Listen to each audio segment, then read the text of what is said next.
Yeah, so welcome everybody. My name is Mark. I'm from Honeytracks. What we're going to talk about today, or what I'm going to talk about today, is the game lifecycle and game analytics, what matters when.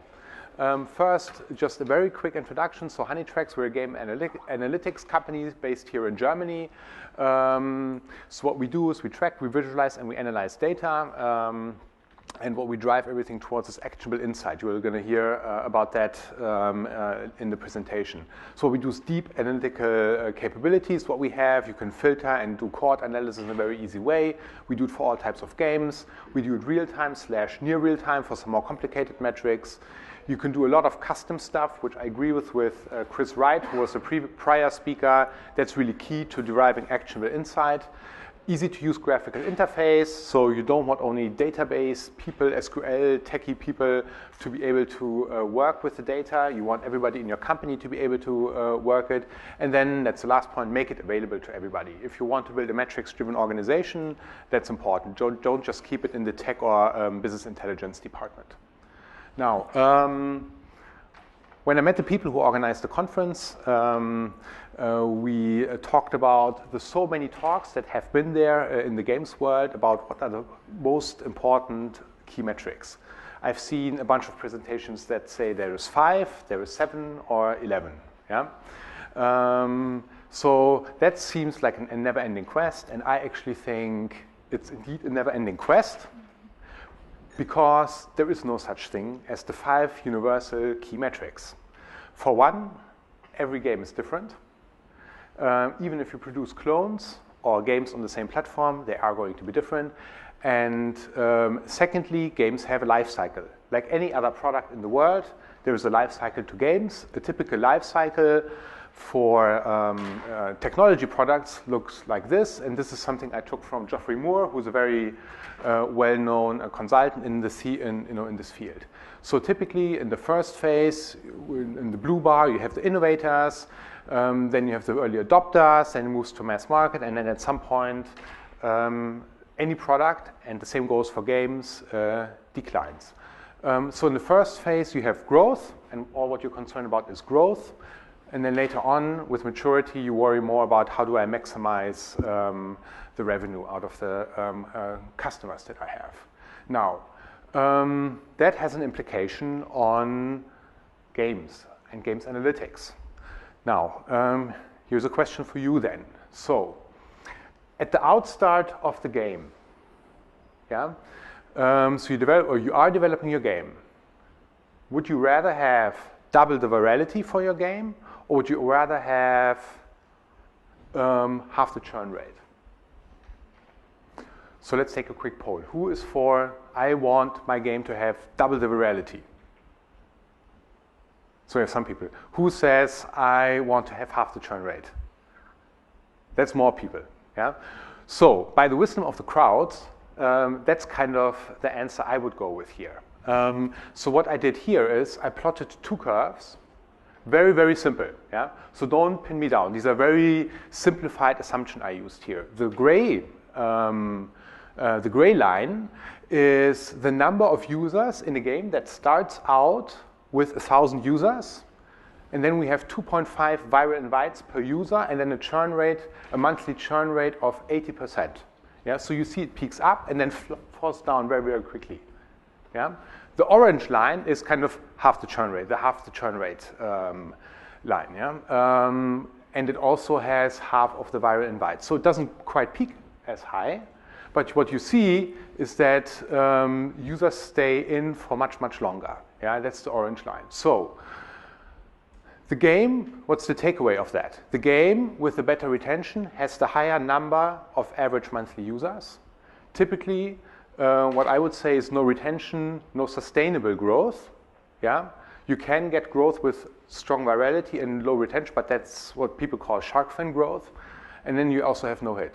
And finally, since users start to monetize better as they progress in the game, yeah, higher retention lays the basis for strong monetization. Now, that's kind of the, in German we say Aufschlag, yeah, for saying what kind of metrics matter at what point in the game life cycle. There are some people out there who tell you use, and that comes from social analytics, yeah, use the R models, so acquisition, retention, monetization. I'm here to tell you, worry about retention metrics first, then worry about user acquisition metrics and virality metrics, and then monetization metrics, yeah? Because, again, if you don't have retention, you don't really have a sustainable game. Of course, this is the one thing I will add to that, that's the little orange box on the left. To work with retention metrics, you need to put in some users at the outset, and you can do that with cross-promotion or buying some users in a certain small region in order to test that. And of course, this model is also not to say that once you worked on retention for a few weeks, never worry about it again. So this is kind of an additive view. Now, moving into more specifics. Yeah? Retention metrics. What I'm doing on the next few slides is laying out some metrics that I think from my experience at Honeytracks, but I also started 2 companies that develop or publish games earlier, so that all kind of combines into that. What to start with? Yeah. Good retention metrics to start with is your 1 day, 2 day, 3 day, up to 7 day retention. Set out a funnel for your tutorial steps. So if your tutorial has 10 steps that are identifiable, create custom events for that. You want to know the drop-off rates by level. So at what level in the game do you use most of your users? And then visits per DAU, how much are the session time, so how long in minutes are people staying in the game? And then, of course, the churn rate in months is also something that I would always start to track at the very outset of the game. Now, tracking data, like the prior speaker said, is one thing, which is all good and nice. Then you have charts and stuff, but that's not even half of the story. You want to improve the game. You need to understand, how do I make the game better? And on the right side, there are some ideas that I wanted to give you what you can do specifically. Yeah? If you understand your tutorial and each step of that, you can optimize the tutorial. You can A/B test user funnels, optimize user drop-off events. If you know what the last event is that a certain number of users did before never coming back into the game, that's an event you want to look at, and the following event is one you want to look at. Yeah? So make it easier, harder, funner, or something like that. Yeah, so I'll keep it there. So that's retention, right? If you go back into the framework, that's the first part. Once you laid a certain basis for retention and you feel you're happy with it, yeah, and you can get the benchmarks from the web, move on to user acquisition metrics. I don't think it makes a lot of sense to focus too much at the very outset when you are about to launch the game on optimizing conversion rates, user acquisition cost, metrics by marketing channels. So the next 3 ones are all cohort analysis. So you segment your user base into different cohorts by demographics, by geographies, or whatever, and create all kinds of metrics for them, like revenue and cost and user acquisition cost and so forth. So this is at the start when I would launch a game. That's what I would track and try to optimize. What you do there is A/B testing for different marketing channels, A/B testing for different creatives. Yeah, so different images, different kinds of texts. And for example, something that we tried is we had a soccer manager game, yeah, and we put a girl with big boobs on it, yeah. Click-through rate went up through the roof, like 5 times better than what we had before. The problem was completely wrong kinds of players, yeah. Once they found out there were no boobs in the game, obviously that turned them off, yeah. Different targeting. This is mostly for social games. You can do a whole lot of targeting there with demographics, male, females, age groups, and so forth. You want to do that, and there are significant differences you can get out of there. All the while tracking player lifetime value must be greater than your player acquisition cost. Yeah, so that's the key. Player lifetime value. That's kind of if you take the cumulative the cumulative amount of revenues that one player generates. That's your player lifetime revenue. Here's an example of a channel analysis. So you see on the left-hand chart the number of users, the DAUs from a certain channel. From each channel, you have channel 1 and 32 in the blue and in the red. Now what we see on the top right-hand chart, the revenue by channel. Yeah? And of course, as we see, there is a big difference. Yeah? So while we have all of these users from marketing channel 1, which could be an affiliate network, they're not generating as much revenues as the other ones. So you want to understand why. The second thing has more to do with payment methods. The second thing that you see from this analysis is that channel 1 has a big difference between the revenues and the payouts. Yeah? So there could be stuff going on with the payment types here, or the types of users that they might just be doing a lot of frauds or stuff that causes chargebacks in general. So we keep moving on the framework. Virality is something that is important nowadays for all games. Mostly the social games companies have been concerned around it. So the 5 metrics at the outset I would track here is decay factor, number of invites sent per DAU. DAU is daily active user. The acceptance rate per type of invite or request, as they call it on Facebook. And what I would also track is the user mix, so the percentage of users that I acquire virally vis-a-vis other forms. What we can do here to improve each of these metrics is, again, test different content for the viral messages. So how do I ask the users? What kind of pop-ups do I give? And what do I write? What image do I put into the pop-up when I'm asking a user to invite friends? Or send a request, send a gift. And then also the acceptance mechanisms. Yeah? So a typical acceptance rate on Facebook is anywhere between 10 and 20%. Think about it. You send out 1 million of invites, and only 10 to 20% of those get accepted. That's a lot of wasted traffic. Yeah? So that's a metric that's key as well. Yeah? Finally, the last step in the whole thing is monetization metrics. These are general metrics. Again, to start with, ARPU, average revenue per user, RPPU, average revenue per paying user, payment conversion rate, average transaction value, first purchase trigger. So what we all know is once a person has made a first purchase, there's a 60% likelihood to make a second purchase and a 25% likelihood to make a third purchase. So you want to understand what is the thing, the virtual good or whatever, the advantage that gets people to make the first payment. And then again, paying user cohorts. So similar to what the prior speaker said, yeah.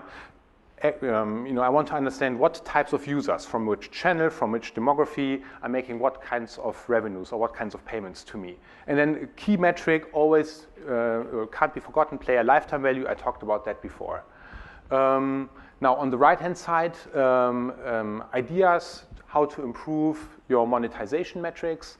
A/B test alternatives to improve the first-time buyer conversion. I will give an elaborate example for that later on, so I'll spare that a little bit. Optimize user flow towards making the first payment. If the first purchase trigger sits in level 12, i.e. you found out that the virtual good that is most effective at converting users to make the first payment sits there. However, I'm losing 90% of the players until that level, or 80% of the users until that level. That's kind of dumb, right? So you want to get more users to get towards that event. Yeah? So make the game easier, make it funner, or pull that particular virtual good forward if you can, if that makes sense from a game design perspective.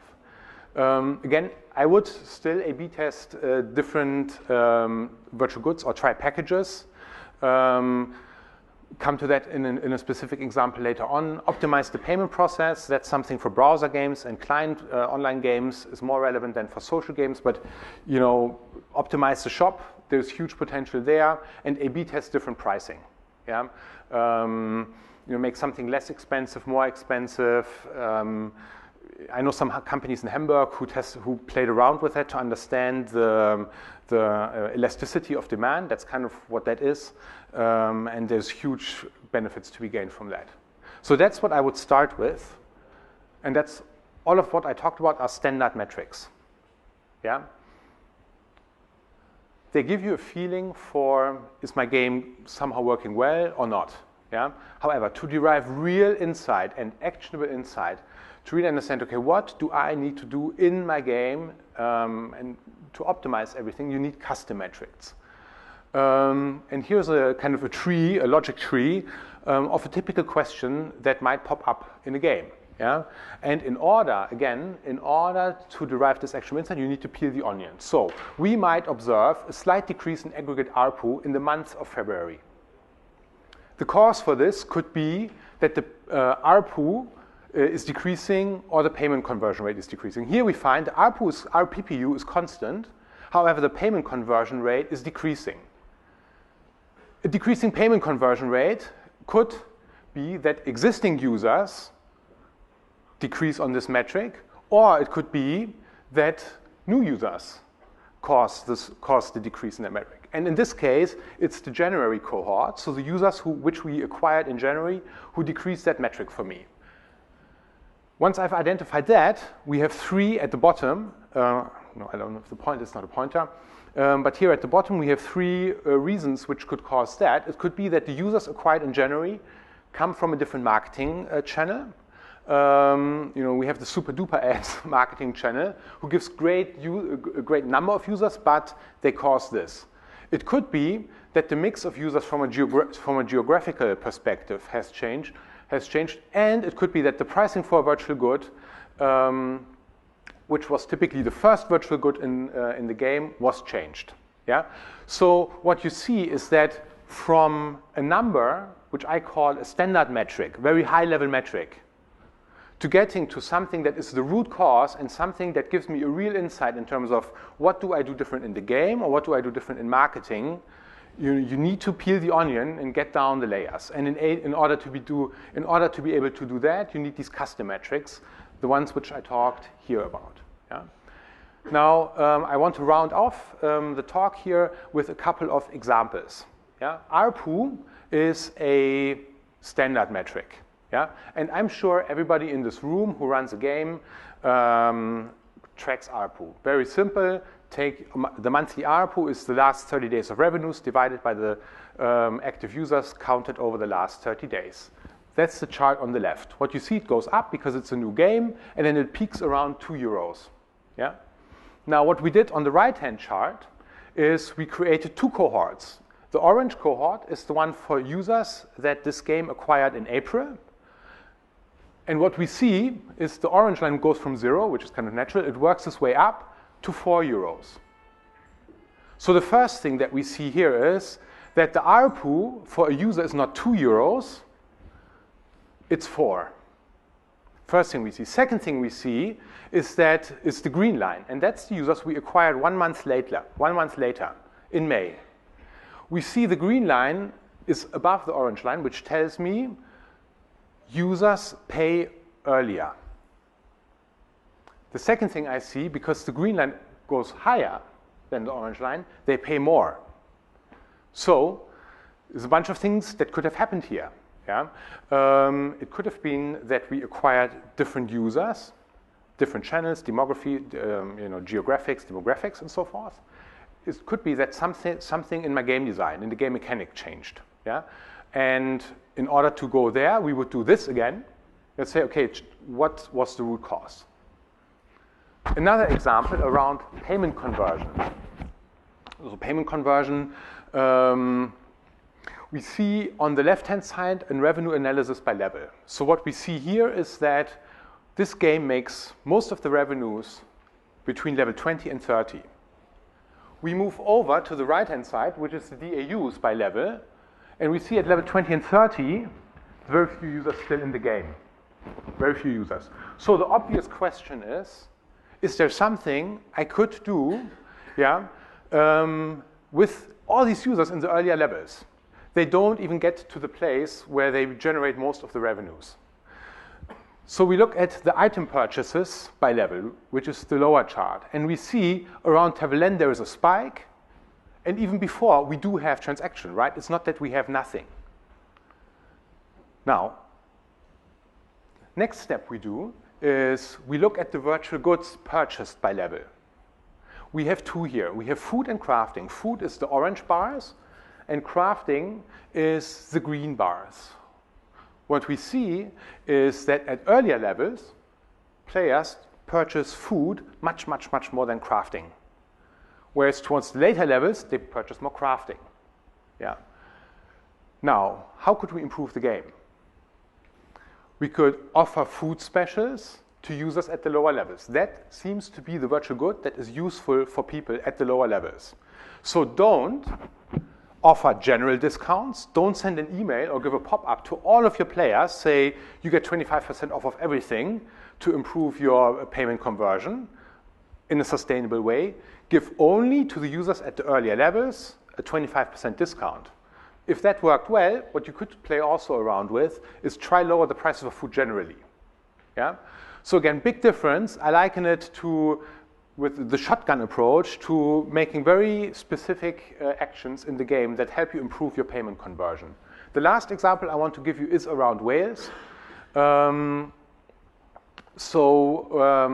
What we do there is, understand your whales. Who are they? What is a typical profile? Where do they come from? Is it a boy or a girl?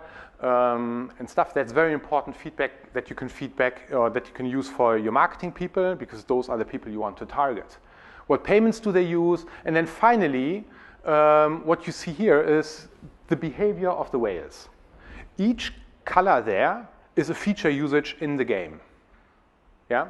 So with that, you can do two things. You can see over the life of a whale, which is your most valuable user, what feature usages in the game, and these are custom events. Yeah? What feature uses does he or she have? And then as they are a whale, what are they using the most? So to improve the game, you see what I wrote in the orange box. Create variants of the virtual good they're using the most, or they're paying the most for. Make more powerful, less powerful stuff. More expensive, less expensive. Yeah? And so forth. In the interest of time, I will come to my last slide. Yeah? And I want to end it with how to approach all of this. Start with retention metrics, then move on to user acquisition, virality, and monetization metrics. Also, start with standard metrics. To derive real insight, actionable insight, move to custom metrics. You want to peel the onion, so don't stay at the aggregate level. That does not give you insight in terms of what do I really need to do in my game to make it better. Understand it's an ongoing effort. Your game changes all the time. And then finally, make sure you have the right analytics system that gives you the flexibility to be doing all of that. And that's the end of the talk.